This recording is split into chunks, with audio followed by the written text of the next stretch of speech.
आशिक है लड़के यूपी बिहार के जा झार के अरे जा झार के खाली ओह आतवार के जा झार के खाली ओह आतवार के जा झार के जी के रे थाली बजेला हिसाब से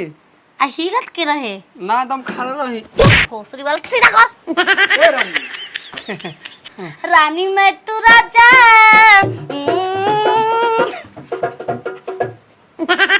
चला ना झरंगा लहरिया लूटोए राजा लहरिया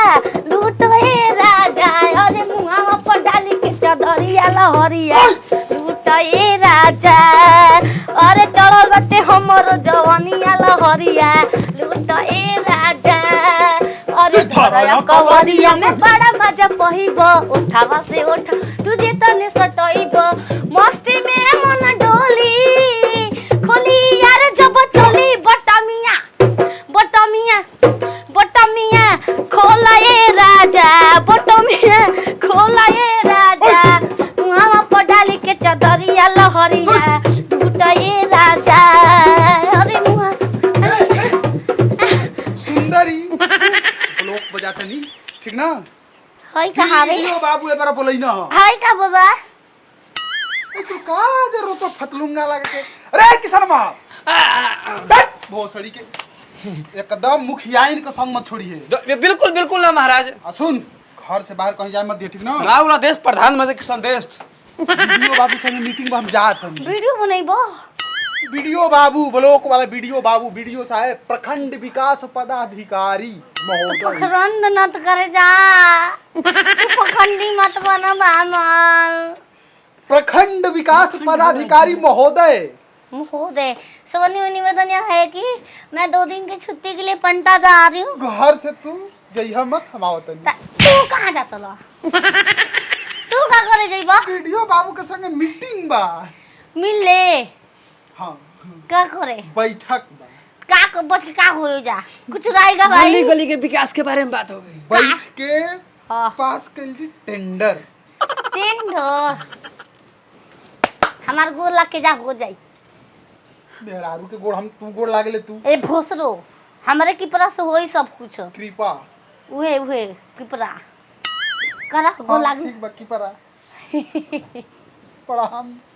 तथा अस्तु सौभाग्यवती भव टेंडर पास करो मेहमान के मालिक बाबू सर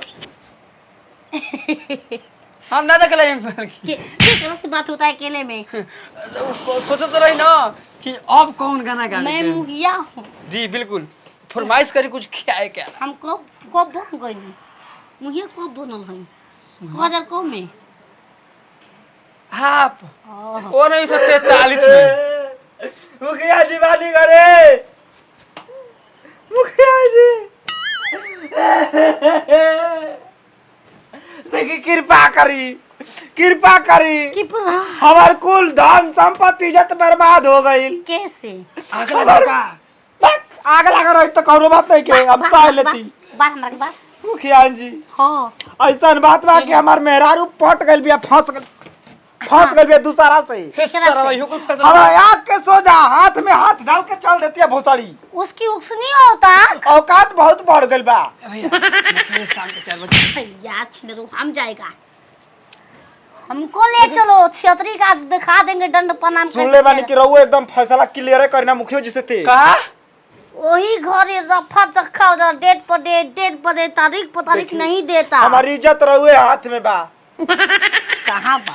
मतलब कि रहुआ चाहब तो संभर जाई जतबो से बात जाई उल्टा गिनती गिनवे पे वाला हां हम चाहत तरीको कर उल्टा गिनती शुरू मुखिया जी हम चाहत तनी कि ओकर उल्टा गिनती शुरू हो जाओ आजे से भोसरी के करावे ला पड़े भैया तो मैं पढ़ लियो पढ़ो चाहे ना पढ़ो खिलाड़ हो गइल बिया वो क्षेत्रों का अपना जैसा छिनार नहीं बनाया फिर कहे ना चल चल आई ए आवे कहता यारवा सखी हो घरे धक धक करता करे जा धक धक करता करे जा भतरा के डरे धक धक करता करे जा। अरे हमार करे जा हम भी कदम इतना प्यार करने तोरा से कि पूछा बस तू ही रातों दिन दोपहर देख लेनी एकर छिनरपन ना कजी मुखिया जी देख लेनी एकर छिनर भोसरी के बहुत बढ़िया करत आलू कना चलनिया के नहीं बा का मुखिया तारे इंतजार में हम रही कहां गायब थी जी कबाड़ी कहां गायब थी मुखिया जी इतना सदिश के सवार के उथलाली मार के इना रास्ता में ना गई नी अच्छा। आ तरीक से को छिनरा मट्टी कोरा पैसा लाइन ना के मारल वो पटावल चाहिए ना का मुखिया जी ये भोसरी लंबरवा थी हम बतियाई हमारे यारवा से नहीं ओकर एगो दोस्त बा मुखिया इन रवा नहाल वानी गोल बगिरा तनी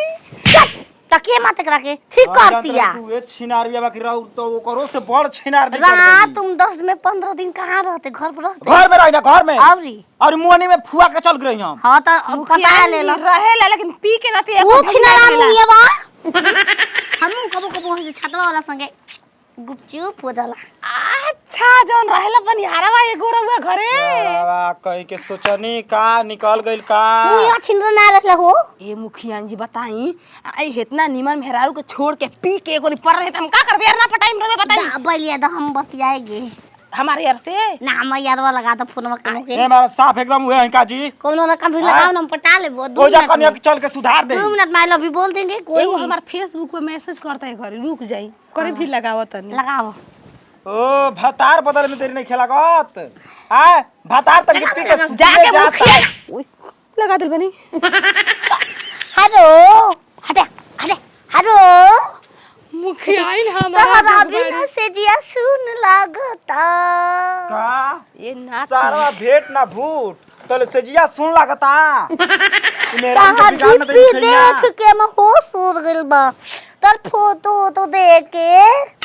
तू बड़ी पातर बा हमार दूध पियबा मोटा जइबो गाय के दूध लागता तेरी की मुखिया इन का कहत गाय के दूध लागता भूसरी वाला फेनुस मलाई मार के मुखिया जी रहुआ हमारा जो बानी रहुआ बस के बात हमारा के अपन नौकरी में लगा ली हम आपके झाड़ू पोछा करब रोज भेट चली रहुआ के पहुंचा के इनके घर में हाय दुकान हमारा पे। हमारा कौन हाथी प देबू सड़िया का नाम बांध दो का नंबरवा लिखले बानी की बांधी आई रहुआ झाड़ू पोछा के नौकरी मांगे बायन खाती ह लड्डू कसार के अचारा में बांध के ले जाके लइकन नती के खिया के अपन बा बोलिया द हो आए हम यहाँ से कैसे चल हमार नंबर ले ले महाराज चल हाँ, ये छिना बोलबे हमौ छिनापन दिखा दे तू ही आए ले लागत हला के चल पहुंचा के घरवा में ढुका के ऊ बजान बजाई न कि दर्द गांव ले सुनाई चल हमारा के नती बजैबा देखा मुखिया इन हमर सपोर्ट में बाड़ी के हां बतियाव किसनवा रे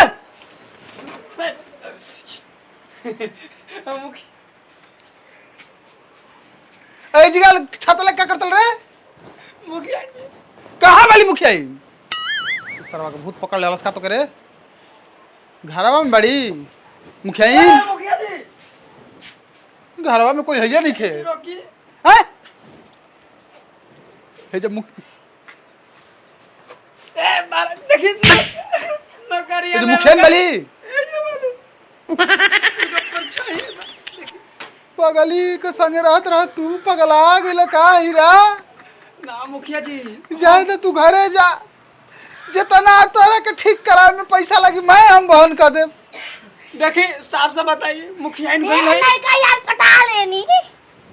फिर बा समा गई नी का हो गई मुखिया जी देखी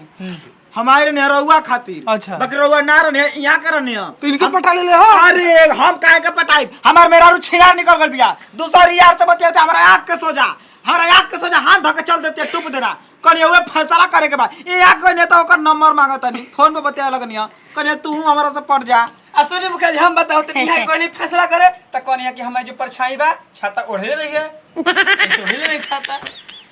तू तो पहले आज से आउट आई सर तोरा नहीं नौकर रहे से तू अरे पगली तोरा के तो पता नहीं है कि दुआ पर त्रेता ना आई कलजुग हां